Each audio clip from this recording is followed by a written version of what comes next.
Many Bible-believing Christians admire the woman Solomon described in Proverbs 31, a woman clothed in strength and dignity, whose hands work with purpose, whose heart beats with faith and compassion.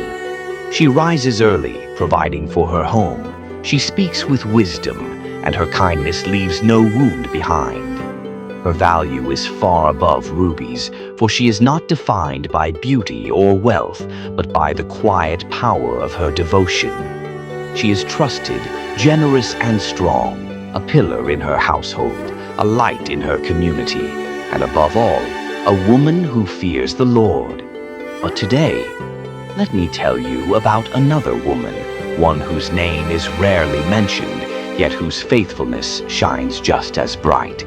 The story of a simple Shulamite woman who faced the splendor of a king and chose love that could not be bought. She lived among the rolling hills of Israel, where vineyards painted the valleys in green and gold. She was known simply as the Shulamite woman, a humble worker beneath the sun, her hands rough from tending vines, yet her spirit gentle and strong.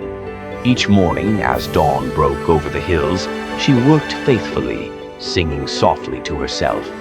Her beauty was not in jewels or silks, but in her quiet strength and the kindness that glowed from within. And there, among the vineyards, her heart found love. A shepherd, simple, kind, and steadfast, often came to watch his flocks nearby. Their eyes met one day across the rows of vines, and in that moment, something pure began. He spoke with honesty, his words filled with warmth. They laughed beneath the trees, shared bread and stories, and soon their hearts were one. Before he departed to go on a journey, he promised, "I will return for you." And she, with all the faith in her heart, whispered back, "I will wait." Days passed into weeks, and weeks into months. Then one day, messengers of the great King Solomon arrived in her village. Their horses shone in the sun, and banners fluttered high. The king had heard of her beauty and sent for her to come to his palace in Jerusalem. She was led away from the vineyard, away from everything she knew, into the dazzling courts of the king.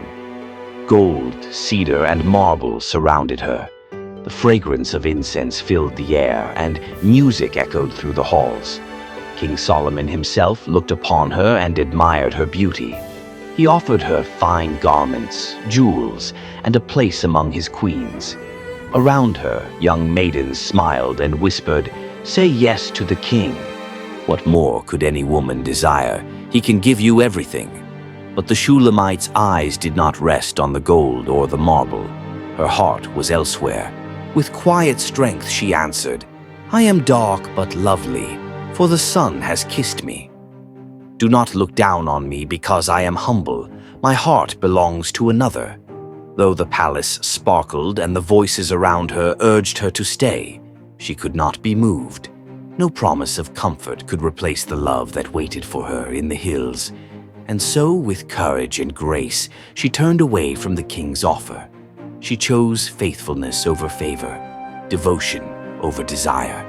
She left the palace to journey home, and there, waiting as he had promised, stood her shepherd. He saw her from afar and ran to meet her. They embraced beneath the rising sun, laughter and tears mingling with joy. The vineyards that once saw their first meeting now witnessed their reunion. Her story is not one of wealth or power, but of steadfast love, the kind that no throne can buy. As the Song of Songs reminds us, many waters cannot quench love, neither can floods drown it. True love waits, true love endures, true love chooses the heart over the crown. Just as the Shulamite woman turned away from earthly splendor to wait for her beloved, so too the church, the bride of Christ, waits for her true king. A king who left his throne not to claim us with riches, but to redeem us with his love. And one day, when he returns, the waiting will end, and every faithful heart, every steadfast soul will rejoice in the embrace of the bridegroom who never forsakes his own. For many waters cannot quench love, neither can the floods drown it. For more stories like this, hit the subscribe button